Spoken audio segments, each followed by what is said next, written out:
we are going to talk about the Green Bay Packers and their offseason. This is their 2021 offseason preview. If you are new to this segment, it is basically a preview of their offseason. We're going to talk about their roster cuts, who they should cut, their projected cap space restructures, who they should sign, who they should draft, things of that nature. So starting off, they are $11 million over the cap, so they need to free up some cap space. You can cut Preston Smith and save $8 million. Dean Lowry clears up, I think, about $3 to $4 million, somewhere around there. But the best way to create cap space for the Packers right now is by restructuring contracts and extending some players. Aaron Rodgers, if you do a maximum restructure, they'd clear up $13.6 million in cap space. So that's going to backload a lot of his money, which I'm not sure if the Packers want to do. If they want to maximize the Super Bowl window, then they will. But that's what would have to happen. They'd have to extend it of Devontae Adams. His cap number this season is going to be $16 million. He's a free agent next year. If they extend him, they will clear up $7 million. So if they can extend him before the start of next year, they'll clear up $7 million. Then Zadarius Smith. His roster bonus can be converted to a signing bonus. That would free up $2.5 million. And an extension for Zadarius Smith could clear up to $12 million. So I think they should extend Devontae Adams and Zadarius Smith, because if they do, then they're going to have $19 million in cap space, plus Aaron Rodgers' maximum restructure. That's plus 13.6, plus Preston Smith's being cut. They could have about $32.9 million in cap space going into the offseasons off of these restructures and extensions. So that's what we are going to be playing with in regards to free agency. So these are their best pending free agents: Corey Linsley, Aaron Jones, Lane Taylor, Mercedes Lewis, Christian Kirksey, Rick Wagner, Kevin King, Robert Tonyan, Alan Lazard, and Jamal Williams. In my opinion, I would let Corey Linsley and Jones walk. Yeah, I would love to have Linsley back, but just for the price tag and considering their money situation, and obviously it depends on how much money they clear up, but with their current money situation, I think he'll get a pretty solid contract somewhere else, so I think he'll be gone. I'm definitely letting Aaron Jones walk. He's a really good running back, but I'm not high on paying any running backs big money, and especially on an Aaron Rodgers team with, I think you could, if you're going to bring back a running back, I would bring back Jamal Williams for his price tag. I think would be a much better value option. If you're not going to bring back Linsley, I think it wouldn't be a bad idea if you wanted to bring back Lane Taylor. I think he would be a little bit cheaper and could still fill that hole. And then I think two other guys I would look into bringing back are Alan Lazard and Robert Tonyan, just because you want to keep those weapons around Aaron Rodgers as much as possible. It's already a hole that you're looking to fill. So I would say bring back the guys who I think produced pretty well for them this past season. So for me, Corey Linsley for me is out. He's a great center, but I would just slide Elton Jenkins to the center spot because he can play center. Corey Linsley is going to be probably the highest paid offensive lineman out of this crop of players. Well deserved. Outside of Trent Williams and probably Brandon Scherf or Joe Thuney, but he's going to get paid. Aaron Jones probably is going to Miami, going to get a big contract there. Let him go. Running backs are not worth it. Don't pay them. Lane Taylor, I'd bring back. Mercedes Lewis is old. Christian Kirksey, he can walk. Rick Wagner, he can go. Kevin King, he left a sour taste in my mouth after that NFC Championship game, so he can go. Robert Tonyan, Alan Lazard, Jamal Williams, and Lane Taylor, I would all keep. And Robert Tonyan, I would not extend him long-term because I think his price tag could be a little pricey. What I'd do instead is I'd give Robert Tonyan a first-round tender, which this offseason would be $4.7 million. What that means, if you guys don't know what a first-round tender means, what that means is that if any team decides to sign Robert Tonyan, not only can you match the offer, but if they do sign him, you can get a first-round pick in return for them signing Robert Tonyan. So I'd put a tender on him. So let's say we re-sign, we give Tonyan the first-round tender. that is worth $4.7 million. We are now left with $28.13 million in cap space. And I said I would bring Allen Lazard, but it depends because Devin Funchess is going to be back for the Packers. So it really depends if you want to keep Allen Lazard because I think Devin Funchess could do similar things, but positions of need, tackle, cornerback, inside linebacker, a wide receiver 2, and a running back. See, for me, you got some tackled options. Matt Filer from the Pittsburgh Steelers, DeMar Dotson, who played for the Broncos, Mike Remmers, who's a pretty good offensive lineman. Then at center, Ted Karras, Matt Skura, who I'm not so high on. I like Ted Karras, though. And then at guard, Lane Taylor, I'd re-sign him, but you could go Brian Winters or DJ Fluker. Then at wide receiver, maybe the Packers want to bring in a veteran in A.J. Green and see what he has left on a $6 million deal. That's his projection right now. You could bring in Adam Humphries, who was just cut, a really great slot receiver who can find ways to get open. That would be huge. Danny Amendola, really cheap, with a veteran presence, brings leadership, and can get open as well.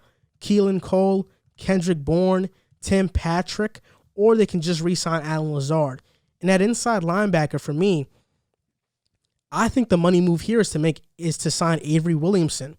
Avery Williamson is a really good inside linebacker, and that's what the Packers need. Their run game has been exposed time in and time out. Because of that, they need a guy who's a solid linebacker. Avery Williamson would be perfect, former Pro Bowler. But if they want to go on the cheap side, they could sign a guy like Neville Hewitt, who was pretty good with the Jets this past season, or they could sign a guy like Denzel Perryman from the Chargers. And now you go to cornerbacks. What's important to note here is that Jerry Gray, the Packers secondary coach, is the former Minnesota Vikings secondary coach. So a reunion with Xavier Rhodes could be in play, or Mackenzie Alexander coming from the Bengals could be in play. There are different options. I would sign Mackenzie Alexander because he's younger and I think he gives you more versatility, but there are a lot of ways to go. So in my dream offseason for the Packers, I'd sign Avery Williamson, Mike Remmers to fill the tackle spot, Mackenzie Alexander, Matt Skura to fill the center spot, and that's $21 million in total to get those guys in the building. Yeah, I love the Avery Williamson shot. I think it would be a great fit. He was really good for the Jets before he got injured, and then he played a role for the Steelers late in the season. For the offensive line, I would look at bringing Lane Taylor back rather than going out and exploring the free agent pool just because of the money situation. At the corner spot, do you think Patrick Peterson would take a big enough pay cut to go and join a potential Super Bowl contender? See, I'm not sure. He's made a lot of money in his career, so he probably could. And if he does, that would be huge because I think they could afford it if he does do that. If they could figure out a way to swing that, I think that would be a huge upgrade for them. And, Kevin King can walk if you can bring in Patrick Peterson. But I think the wide receiver position is interesting, and that is the one that I would target more than anything in free agency. You listed a bunch of names. They obviously can't shop at the top of the list, but we've said it with a bunch of different previews so far this year.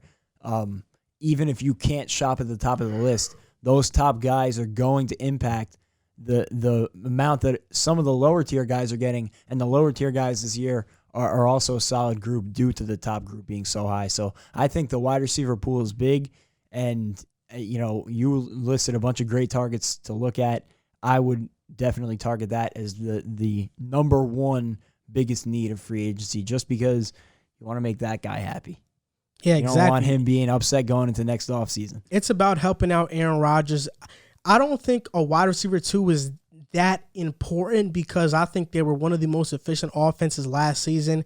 If they can make that defense truly elite, I think they'll be fine. They will be fine. They need to make that defense elite to be great. I think NVS took a step forward last season. Allen Lazard showed flashes. Robert Tunyon was one of the top tight ends in the league. Because of that, I'm pretty fine with the offense. But then you look at the draft. They have the 29th pick. You can go linebacker. You can go tackle. You can go corner. You can go running back if you really want to. Or you can go receiver. For me, I'm going linebacker. I think with the 29th pick, they should pick up Nick Bolton. I think they play a 3-4. What that means is that they're going to have 2 inside linebackers. So you need a guy to pair up Avery Williamson with. I think Nick Bolton would be the perfect fit. Then in the second round, you could target guys like Tyson Campbell or Greg Newsome II, a cornerback, or Aaron Robinson. In the third round, Amari Rogers. Amari Rogers is the wide receiver from Clemson. What people don't know about him is that his father is T. Martin. T. Martin was the almost last quarterback picked ahead of Brady. He was actually in the Brady 6, but he's a great wide receivers coach. He's developed guys like Nelson Aguilar, Juju Smith-Schuster, Randall Cobb. The list goes on. So he's a good receivers coach. He would be a good guy. Amari Rogers would be ready to go day one in the NFL. And maybe they could target another linebacker later in the draft, Jamin Davis out of Kentucky. He's a very rangy linebacker. He can cover tight ends, cover some receivers, cover running backs. I think he's a top 5 inside linebacker in this class, so that would be a great way to go. And maybe a tackle. Walker Little would be another guy. They have 2 fourth-round picks because one is compensatory. So you can go a lot of ways in this draft class. If you want to go with tackle with a 29th pick, Jalen Mayfield is an option. But they have a lot of options here to go in the draft. Yeah, when I was originally looking at that 29th pick, it was a couple of weeks back because I was looking at ways that they could, put some weapons around Aaron Rodgers. I was hoping Rashad Bateman, but now his stock has really started to shoot up a little bit over the past couple of weeks, so I don't think he'll be available there.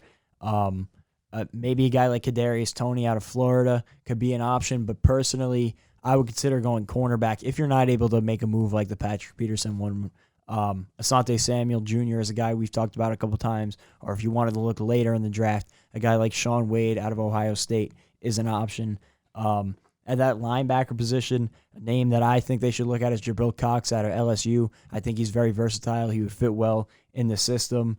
And then I think a running back they could get later on in the draft that could maybe not fill the hole of Aaron Jones, but if you don't want to keep Jamal Williams around, you want to go with A.J. Dillon and bring in a second running back.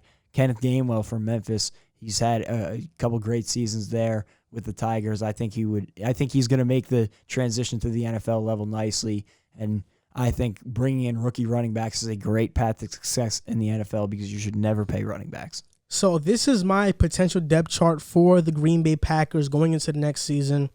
Aaron Rodgers, A.J. Dillon / Jamal Williams, Devontae Adams, Devin Funchess, Marquez Valdes-Scantling, Robert Tonyan, David Bakhtiari, Brian Winters. I have them signing Brian Winters, Elton Jenkins, Lane Taylor, and Mike Remmers, or Billy Turner could start there.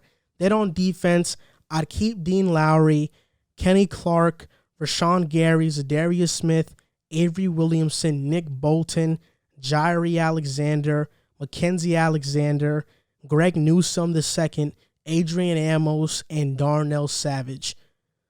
I think this defense can be an elite group. I mean, Rashawn Gary, I think, is going to take another step with Zadarius Smith, Kenny Clark. Avery Williamson, a great veteran with a young guy, Nick Bolton coming in. I think they'd make a great duo.